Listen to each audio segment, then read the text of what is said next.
I've never used one of these before. I really love making pound cakes with blueberries, because I like as they're baking, they kind of burst in the oven. It gives you almost this jammy consistency once the cake is actually baked.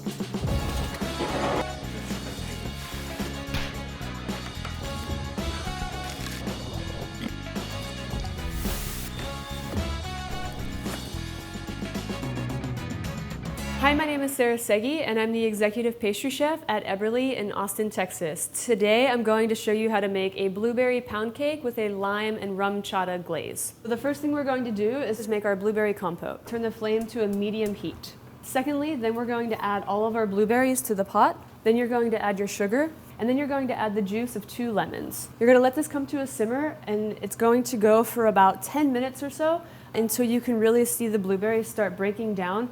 The natural pectin is going to be released from the skins. Your texture is going to get a lot thicker and turn everything into a compote, which is very similar to a jam. That's the consistency that you're looking for. Right now I'm going to take it off the heat, put it in a bowl, and chill it in the refrigerator while I make the pound cake.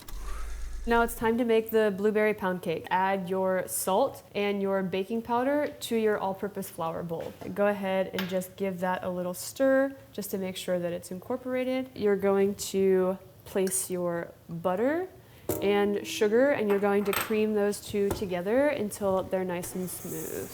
You're going to start on a low speed.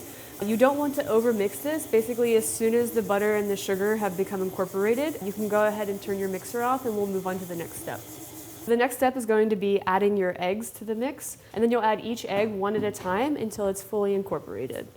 Once your eggs are incorporated, you need to scrape down the sides of the bowl just to make sure that all of the butter has actually mixed into your egg mixture now. Once you've scraped the sides of the bowl, you can go ahead and add in your creme fraiche. As soon as your creme fraiche is fully mixed into your batter, you're going to add your dry ingredients. Specifically for this type of cake, you want to use a paddle attachment for your stand mixer, just because you are not wanting to incorporate a lot of extra air into your cake, because this is supposed to be more of a dense cake rather than an airy, light and fluffy cake that you would get from a whip attachment. Once your dry ingredients are completely mixed in, you're going to scrape down the bowl one more time. Go ahead and let your mixer go around for a few turns just to finish mixing in anything that you may have missed, and then we're going to fold in the blueberries.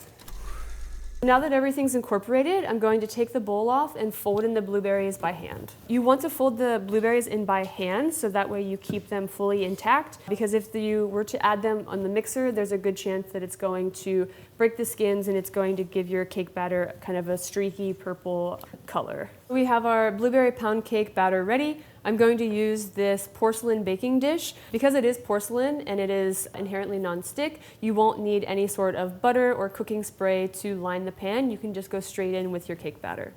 Just using your rubber spatula, spread it around the dish. You just want to get it nice and even before you place it in the oven. You're going to take the reserved blueberries that you saved from earlier and sprinkle those over the top before it goes into an oven. It's going to take about 35 to 40 minutes, or until the internal temperature reaches 200 degrees. Now that the cake is in the oven, I'm going to go ahead and make the lime and rum chata glaze. The first thing you're going to need to do is sift your powdered sugar. It's just going to ensure that you're not going to have any lumps and that your icing is super smooth. If you don't have a hand crank mixer, you can use any sort of strainer that you would have at home. Now that the powdered sugar is sifted, I'm going to go ahead and add the rum chata and the fresh lime juice. If you can't find rum chata, the easiest substitute would be using whole milk and a little dash of cinnamon. Using a whisk, you're just going to incorporate the powdered sugar into your liquid. Sifting your powdered sugar in the beginning is just going to ensure that you have a nice smooth glaze. And then this is what the consistency should be whenever your glaze is ready. The cake is ready to be pulled from the oven. I'm going to let it cool to room temperature and then place it in the fridge for about an hour. Just taken the cake out of the refrigerator, and now it's ready to ice. You're going to pour your icing on top of the cake, and using an offset spatula, go ahead and just gently push it to the outsides of the dish, making sure that you're covering the entire surface area of the cake. You're going to place it back in the refrigerator, preferably to set up overnight so the icing will get nice and hard, and that way you can actually slice it into pieces. Now that the icing is set, I'm going to run an offset spatula around the outside of the dish. If you don't have an offset spatula, you can use a butter knife. This is just going to ensure that you're going to be able to cut a slice out and then it won't stick to the sides of the dish. I'm going to kind of score this into thirds and just go ahead, a small slice, and then I'm going to go ahead and add 1 spoonful of our blueberry compote on the top. After all of this hard work, it's time to take a taste. Perfect. Texture of the cake is really nice. The flavor of the rum chata, it's slightly sweet, so it's offset really nicely by the tartness you get from the compote, and then having all of that creme fraiche in that cake makes it really fantastic texture to go along with kind of like the texture of the blueberry compote itself. I'm Sarah Seghi from Eberly, and that was the blueberry pound cake with the rum chata glaze. I hope you get a chance to enjoy this recipe, and I'll see you next time. Perfect.